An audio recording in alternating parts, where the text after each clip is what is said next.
C'était une capitale qui était l'une des dernières résistantes, on peut dire, à la fièvre des gratte-ciel. Et alors, qu'est-ce qui est arrivé? Elle a bien résisté. Qu'est-ce qui s'est passé? Eh bien, là, en ce moment, depuis, on va dire, 3-4 ans, il y a des immeubles qui poussent partout. C'est des immeubles extrêmement modernes, qui sont immenses, qui font entre 20 et 50 étages, tout en verre. Phnom Penh. À Phnom Penh, ouais, exactement. Et les quartiers traditionnels à côté. Mais il y a un c'est mélange, pas comme en en fait. Chine, on les détruit pas. Ah si, quand même. Ah si, malheureusement. Ah oui, oh là là, d'accord. c'est terrible ça d'ailleurs. Ils détruisent des anciennes constructions des débuts du XXe, malheureusement aussi, ils les détruisent. Pourquoi? Parce qu'en fait, ils préfèrent détruire et reconstruire parce qu'en fait, les terrains ont vraiment pris beaucoup de valeur. De 400 € le mètre carré, c'est passé à 4000 € en vraiment 3-4 ans, pas plus. À Phnom Penh. Qu'est-ce qui s'est passé? Eh ben, c'est le grand dirigeant de Cambodge, du Cambodge qui a simplement décidé d'autoriser la construction de ces gratte-ciel. Mais surtout, il a ouvert les portes aux investisseurs étrangers. Donc il y a la Corée, la Chine qui a débarqué.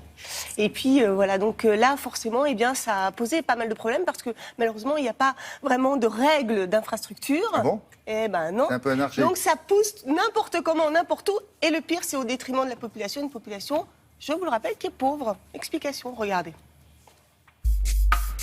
Phnom Penh, surnommée la perle d'Asie, considérée comme une des plus belles villes du continent, est aujourd'hui en pleine mutation. Les gratte-ciel poussent comme des champignons, un boom qui s'explique en partie par une certaine stabilité politique, de quoi redonner confiance aux investisseurs étrangers. Phnom Penh, aujourd'hui, ça apparaît comme le paradis de l'investisseur. Pourquoi? C'est un pays qui est faiblement taxé, parce que c'est un pays pauvre. Les pays pauvres sont faiblement taxés. La Banque mondiale a beaucoup poussé à cadastrer le pays.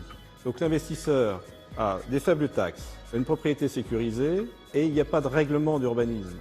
Ce qui fait qu'on aboutit à la construction de 600 tours dans des rues de 10 mètres de large dans un centre-ville. C'est proprement catastrophique.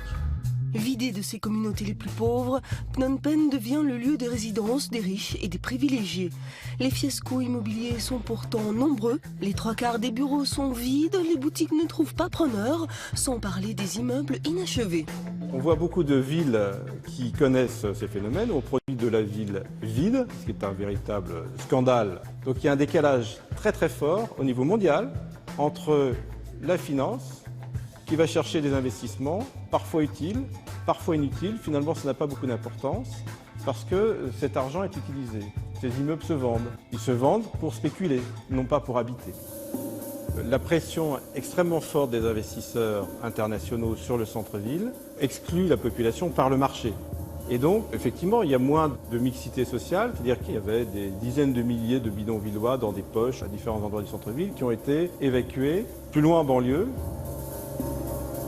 Ce qui se passe aujourd'hui est catastrophique. Le gouverneur de Phnom Penh n'arrive plus à gérer sa ville. Quand la ville pousse de cette façon-là, on ne sait plus comment dimensionner les tuyaux, comment gérer les transports en commun tels qu'ils les ont conçus pour les mettre en place, parce qu'ils vont les mettre en place, comment dimensionner les équipements, centres de santé, culturels et surtout éducatifs dans la ville. On ne sait plus comment faire. Il faut revenir à la planification pour qu'on puisse mieux maîtriser les flux financiers qui viennent sur les villes, pour une plus grande justice sociale. Difficile d'imaginer avec optimisme l'avenir de cette ville qui se rêve en nouveau Singapour. Elle n'a certes pas encore perdu de son charme, mais la spéculation immobilière fait peur. 2000 immeubles de plus de 10 étages sont prévus d'ici 2025. Gouverneur. Oui.